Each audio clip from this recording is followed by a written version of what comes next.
হুদুর নৌকায় উঠতে নাট তো কইলা গেল গা আবার আর হুদুর নাট কইলা গেল গা না ওই যে নাট দিলা গেছে গা হুদুর নাট দিলা গেছে গা হুদুর নাট দিলা গেছে রক্ষা কর আল্লাহ। হুদুর নাট দিলা গেছে গা হুদুর এটা কি ছুইটা মারবো, খুলে গেছে। হুদুর নাট কইলা গেছে গা দিতে নাটি খুলে গেছে, সত্য কথা।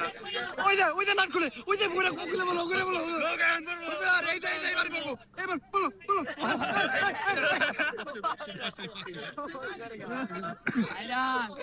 গাইস হুজুর রেনিয়া আমরা নৌকায় উঠছিলাম ঠিক আছে মানে এই প্রথম হুজুর আমার লগে এই নৌকায় উঠলো আমি আসলে এই নৌকাগুলো উঠতে অনেক বেশি ভালো লাগছে তো হুজুর আমি কুয়াটে উঠাইছি বাট উঠানোর পরে যে ভাই একটা বিনোদন হয়েছে হুজুর একটা ভয় পাইছে মানে এই ভয়টা দেখতে ভালো লাগছে ভাই এই জীবনে দুইবার ভয় পাইছি, একবার আরেকবার গাছের মাঠে গেছিলাম, জাহাজ যখন ভূমিকম্পের মতো কাঁপছিল তখন ভয় পাইছিলাম। এই দুইবার আমি মনে করছি